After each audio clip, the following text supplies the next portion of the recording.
Somber scenes in Canton as the community marches for peace following the death of a T-Mobile worker. The calls for accountability as Mayor Brandon Scott addresses the shooting publicly for the first time. 3 police officers shot during a Cecil County burglary. What we're learning as a suspect is in custody.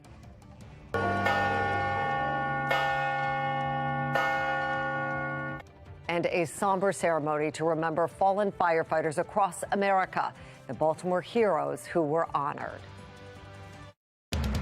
Live from WBFF in Baltimore, this is Fox 45 News at 10. And good evening, everybody. I'm Mary Bubala. A community still mourning the loss of 23-year-old Fabian Sanchez Gonzalez, shot and killed 1 week ago at the T-Mobile store in Canton. An 18-year-old and a 14-year-old are now charged. Today, Baltimore residents organized a peace walk through Canton with Mayor Brandon Scott in attendance. It has been almost a week since the family directly appealed to him for accountability. And today he addressed the ongoing juvenile violence in Baltimore. We cannot continue to allow families like this family to be feeling the pain that they are feeling in this heart, to lose their son, their brother, people to lose their friend over nothing. We all have to be committed to being better. We all have to be committed to seeking out justice. It's time for us, es tiempo para nosotros, to demand justice, demandar justicia, but also to be preventive, pero también prevenir. That means, Mom, you need to find out where your kid's at. Fox 45's Vincent Hill was at the Peace Walk today and explains why some in attendance feel the Department of Juvenile Services failed Fabian. It was a day of reflection, even laughter, but it was also a day of anger over a life lost that the family says could have been prevented. No más violencia! No más violencia! Family, friends, and even Mayor Brandon Scott walking for peace in Baltimore City. Stop the violence! Stop the violence! And reflecting on the life of Fabian Sanchez Gonzalez. One of our favorite memories was when he would say he wasn't fat, he was filled with love. Fabian was more than just a friend to me. He was honestly like a brother. Fabian gunned down at a T-Mobile store in Canton last Sunday. His accused killer, 18-year-old Arthur McCaden, and his alleged accomplice, his 14-year-old brother. Those who knew Fabian calling his murder senseless. There shouldn't be any reason why young kids are out here having guns and doing what they are. According to sources, Arthur McCaden was under the supervision of the Department of Juvenile Services when police say he pulled the trigger. The family of Fabian saying the system is broken. Criminals should not be in the streets. We don't know what's going to happen. If they were to be let out again, they could harm another family. We just don't know. Councilman Zeke Cohen represents the district where Fabian was killed and agrees. That's the troubling trend we're seeing across our city. Cohen calling for an overhaul on a system he says failed so many families. It just is a true breakdown in systems to have them out there, and it is a conversation that needs to be with DJS, with parole and probation, with all of these agencies that need to truly hold folks accountable. Accountability that Fabian's family says could have saved his life. Something has to be done. My brother, he was working, he was doing his job, he doing what he had to do. Arthur McCain is due at court next month. Investigators say the 2 brothers robbed a store in New Jersey just hours before robbing this T-Mobile, where Fabian Sanchez Gonzalez was shot and killed. In Canton, Vincent Hill, Fox 45 News. And Fox 45 has sent questions to Baltimore's delegation in Annapolis asking, do you believe DJS is doing enough to help rehabilitate young people who've gotten involved in crime? Has this latest violent incident involving a young person changed your view of the juvenile crime trend and how young offenders should be handled? And was it a mistake for lawmakers not to implement tougher penalties for young people who have committed violent crimes during the last legislative session? We received a lengthy response from Delegate Marlon Ampry, who says former Governor Larry Hogan failed to properly fund and staff the state correction system. You can read Delegate Ampry's entire statement on our website, foxbaltimore.com. Well, Fox 45 News is also questioning city leaders on how they are handling the juvenile crime crisis. Taylor Stewart shares the concerns of residents and local faith leaders.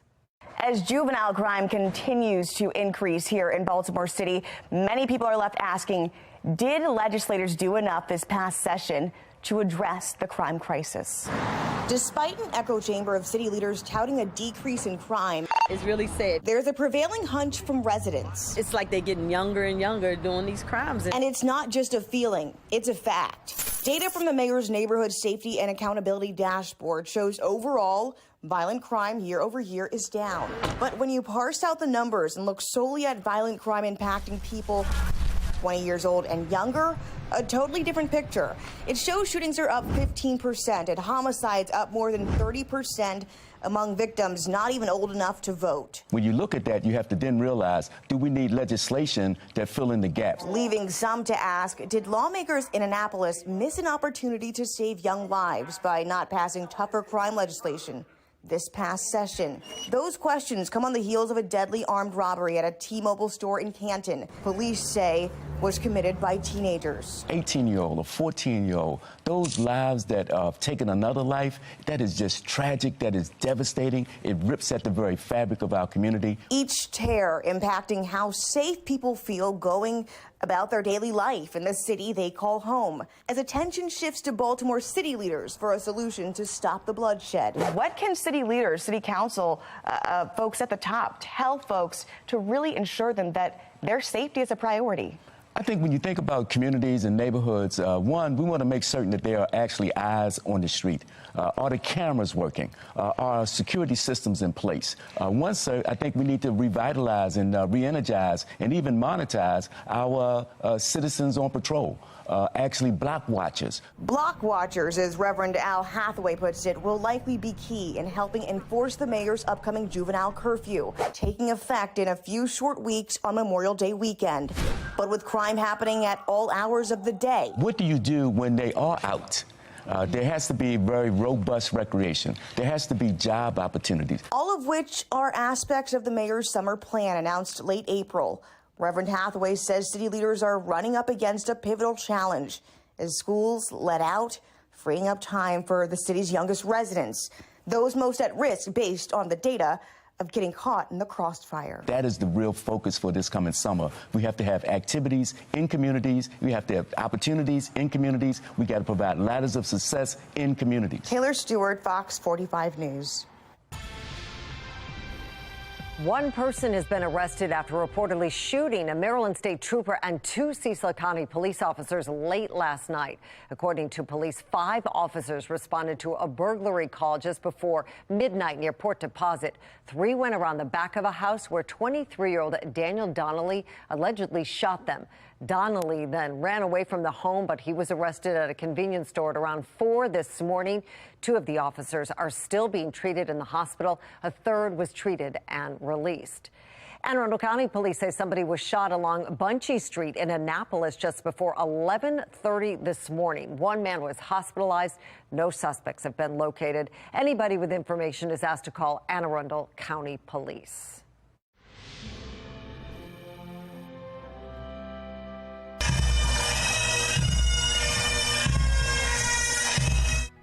A somber day in Emmitsburg as hundreds gathered for the National Fallen Firefighters Memorial Weekend.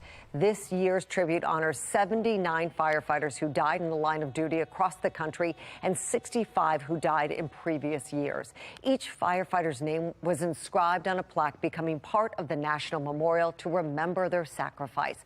President Joe Biden recorded a message to the fallen and their families. God made man, then he made a few firefighters. For most people, the overwhelming instinct is to run away from danger. But when that bell rings, you run toward it. And you and your families know there's a risk you might not come home. Today, we honor the absolute courage of firefighters across America who made that ultimate sacrifice. Those honored at today's ceremony include Baltimore Fire Lieutenants Paul Buttram and Kelsey Sadler, along with paramedic Kenny Lacayo. Each of their families were given a flag. Those 3 died battling a vacant home fire on Stricker Street in Baltimore last year. And a program implemented after the Stricker Street fire may have saved lives Friday in Baltimore. A vacant home went up in flames in North Baltimore, and thanks to the Code X-ray program, Firefighters were able to safely respond. For months, local fire departments have been marking vacant homes with warning signs, letting first responders know if they're at high risk of collapsing. Fox 45's Maxine Stryker has done extensive reporting on this program. You can find her coverage at foxbaltimore.com. Anne Arundel County leaders will hold another budget meeting tomorrow, the first meeting since County Executive Stuart Pittman's weekly letter addressed the proposals included tax increase. Pittman had some harsh words for that aspect of his proposal, but also says tackling many of these issues in his budget are morally the right thing to do. Pittman mentions hiring more police and firefighters and increasing pay. He also wants to do the same for teachers, as Anne Arundel County schools are short about 200 educators. Now, this all comes as counties face mandated education spending increases due to the Blueprint for Education, or the Kerwin Plan. Harford County Executive Bob Casserly says his budget meets requirements, but matching the school system's request could result in a $500 tax hike per household. Families and teachers protested funding cuts last week. I urge you to send Mr. Casserly and his team back to the drawing board to produce a budget that actually meets the needs of this county. So we really had to take a very conservative and fiscally responsible approach. Casserly's budget proposal is $19 million less than the system received last year, but he says this system has tens of millions of dollars in unspent funds from prior years. Now, the Kerwin calculations in each county have leaders scrambling to find enough money. Howard County Executive Calvin Ball says anything worthwhile is often a challenge as his county prepares for the $22 million budget increase. There is no tax hike in that county. In Carroll County, concern at a recent state school board meeting, school leaders said even if there are tax increases, it's not going to be enough to cover funding long term. It is a similar sentiment in Baltimore, where Mayor Brandon Scott called the requirements a gut punch. The Kerwin Plan has a price tag of nearly $400 million in the city. I don't agree with the mayor of Baltimore very often, but in this case, I certainly do. You know, I've got counties on the Eastern Shore that have said for the entire time since Kerwin has been passed that they cannot afford it. So there's going to be one or two things that happen. Either the formulas change for funding or we see some type of Kerwin light. Republicans have long criticized the 10-year education spending plan is too expensive and without guaranteed improvement outcomes for children. Democrats overrode former Governor Larry Hogan's veto of the bill, but now they may be open to tweaking the plan. Just in, civil rights attorney Ben Crump files a lawsuit on behalf of church sex abuse victims. Why? He says other states should follow Maryland's lead in handling the crisis. And it looks like we're going to be seeing some temperatures warming into the mid to upper 70s once again for tomorrow. And this time around, less clouds and less rain. But we could have some more rain on the way, and it could maybe impact some of your commuting this week. I'll let you know when that could happen in my Weather Authority forecast.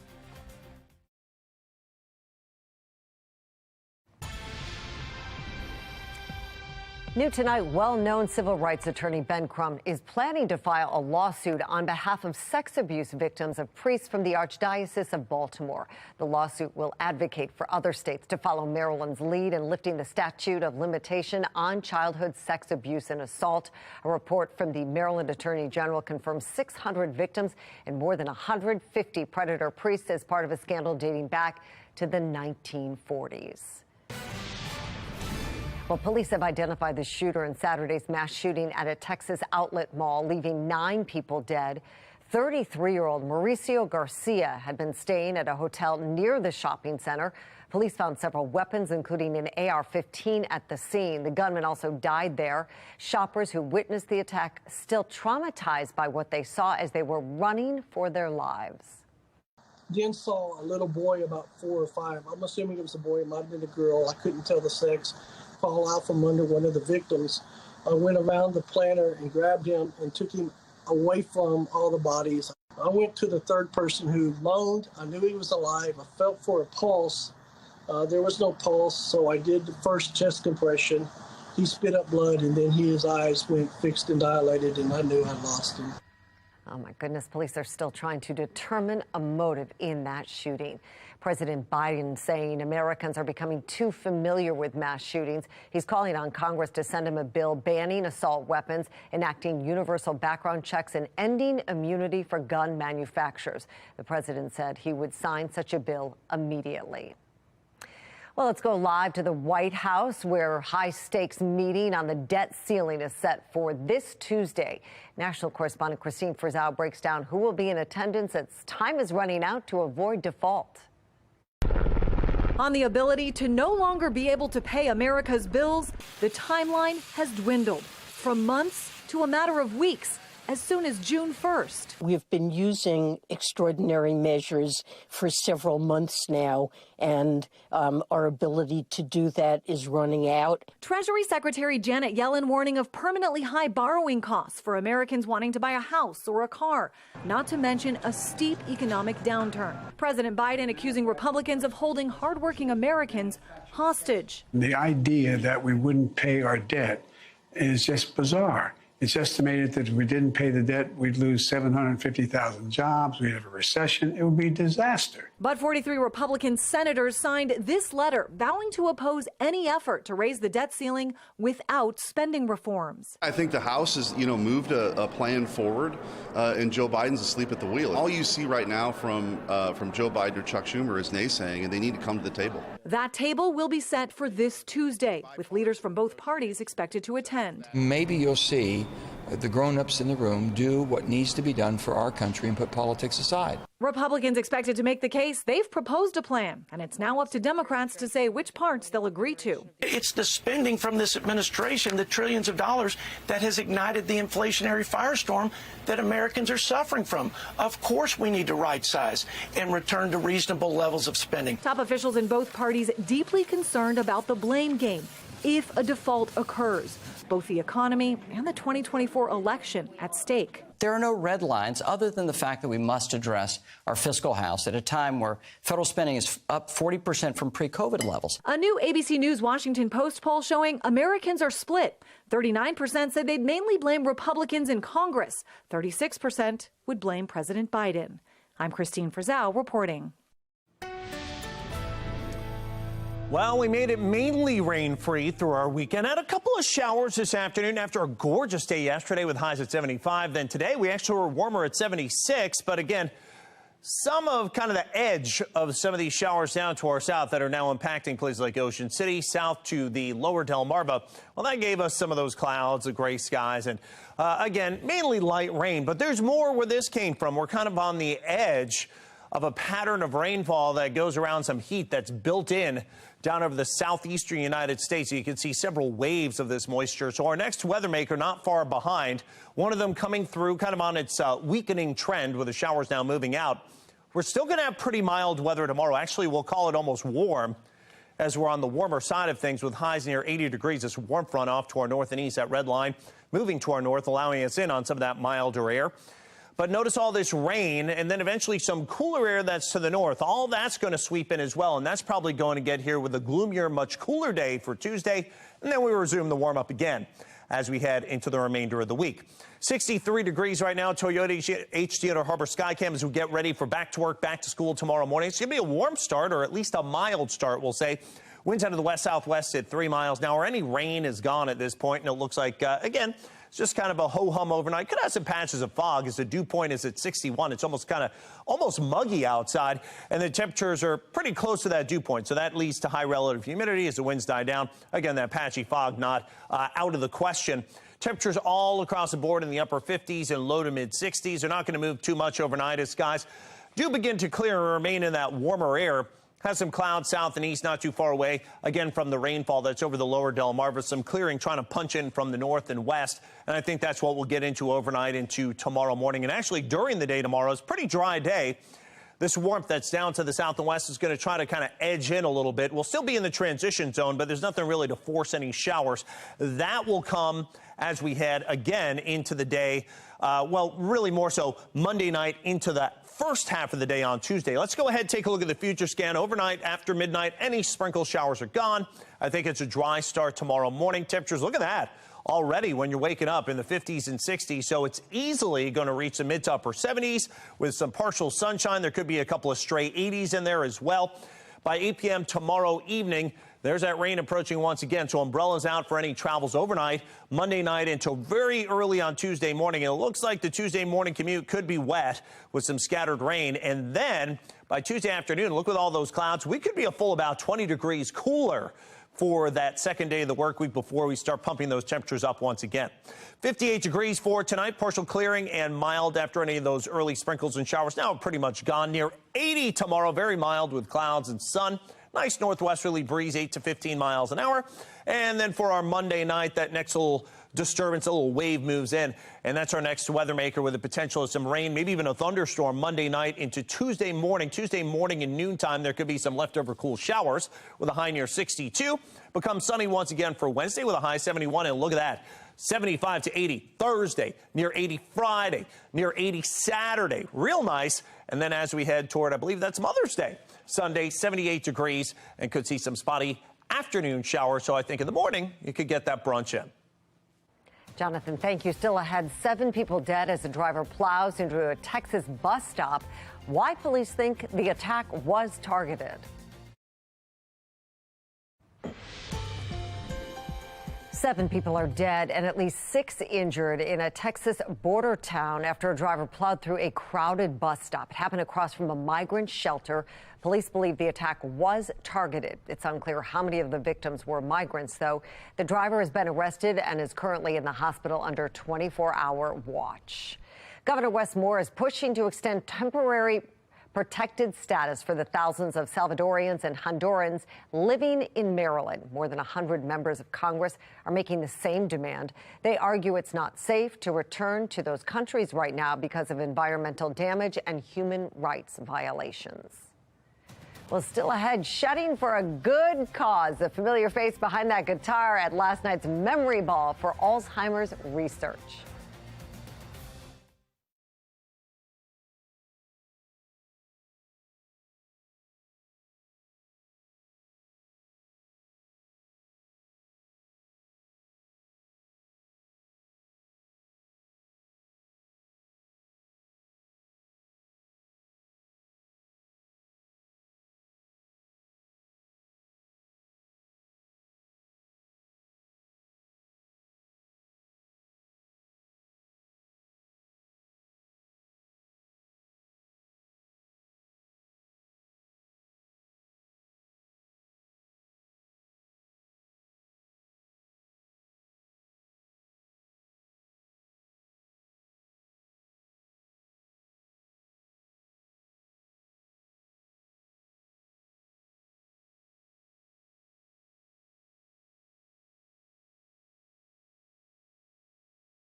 First Republic Bank in San Francisco becoming the latest financial institution to fail in recent weeks. Those collapses raising questions about how this could happen after so much money and effort spent to avoid calamity. Full Measure Show Atkinson reports. The first ingredient in the current recipe for banking disaster is America's record-shattering surge in inflation. Food prices up more than 11% in a year. Energy prices inflating a remarkable 41% last summer. Add to the mix the actions that America's money regulator, the Federal Reserve, took to counter the inflation, raising interest rates over 1,700% in a year. It's a toxic combination for many banks because of their investment choices. For views on exactly what's happening, we hear from two members of Congress on the House Financial Services Committee, Democrat Jim Himes.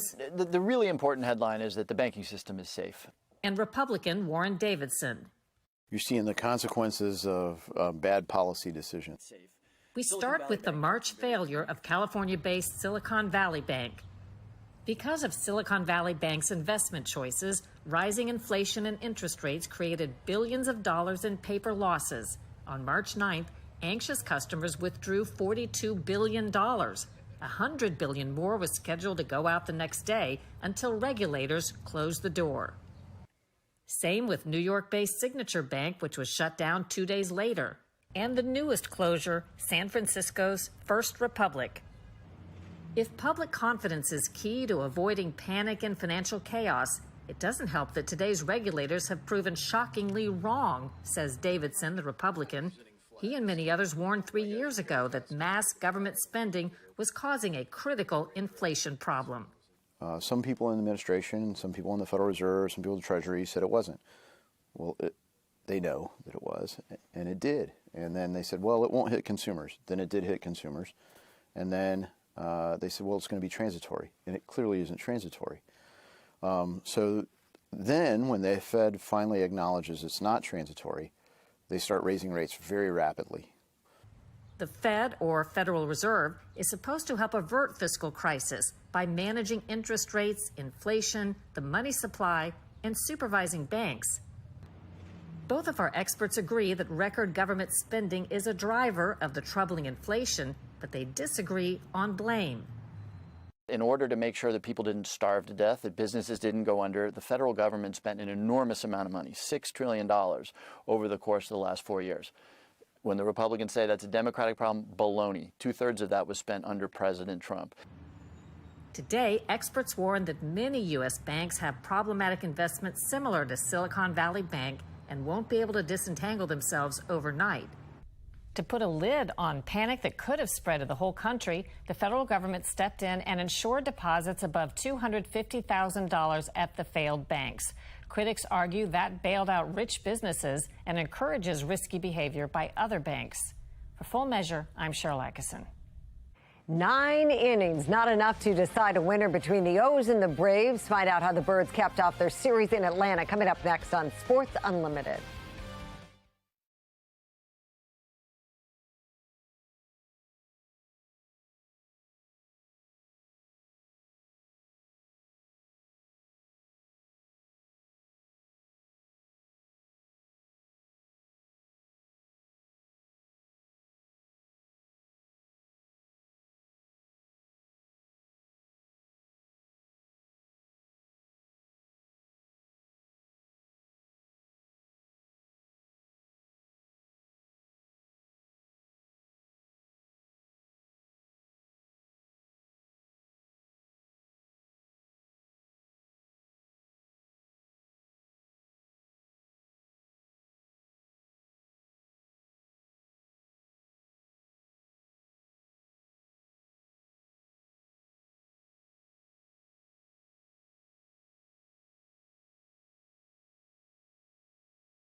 Well, dancing for a great cause at last night's Memory Ball, raising money for the Alzheimer's Association of Maryland. Our own Tom Rogers was the MC, and he did a little more than that. There he is with the long black hair, rocking out as part of the Dancing Stars contest, all dressed up in his 80s rocker costume. Well done, Tom. I'd like to see that actually on the morning news.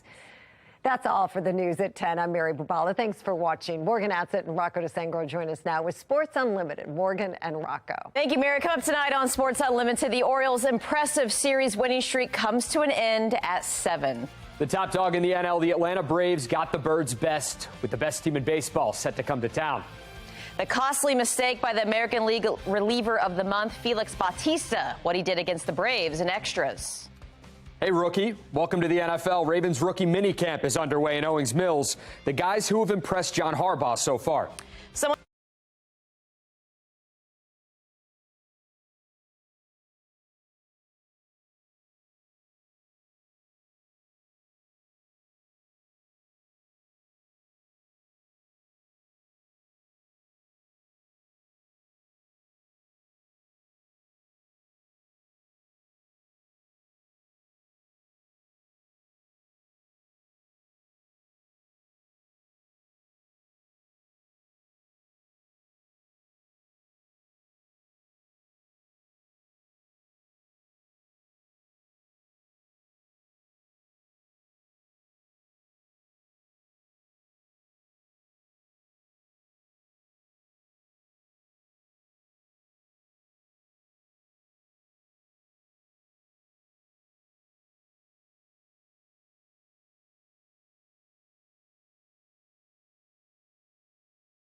Hey everyone, welcome to Sports Unlimited. He's Rocco DeSangro, Morgan Atzett. The Orioles go toe-to-toe with the best team in the National League on the eve of the best team in the AL coming into town. How about that, Morgan? But first, it's Selection Sunday in the spring. College lacrosse brackets are out. Loyola men in a win and in situation for the Patriot League Championship. Let's get to that action right now. 2-seed Army standing in the way of the conference crown. Jacob Morin beats everybody to make it a 1-0 Army lead early on. Loyola with the equalizer here. Evan James going to lose the defender and goes top shelf to tie it at 3. That was some nasty stuff. Black Knights would go on to score 6 straight, and despite a late Loyola rally, it's Army winning the Patriot League Championship, 10-8, the final score. Both Maryland men's and women's lacrosse teams may have lost their respective Big Ten championship games, but they still both got automatic bids, or at-large bids to the NCAA tournament. The men's team drew the 4 seed and will play Army on Saturday. The women's team will play Drexel on Friday. And how about them Blue Jays? The Big Ten champs from Johns Hopkins earned the 6th seed in the NCAA tournament. Blue Jays will face Bryant on Sunday at noon. The Bulldogs out of the America East are 12-4 on the year. The winner of that game gets the winner of Notre Dame and Utah. On the women's side, 3 locals in. Northwestern is the overall #1 seed on that side. Loyola is the 8th seed and will get Fairfield in the first round. The Greyhounds matchup is this Friday at noon.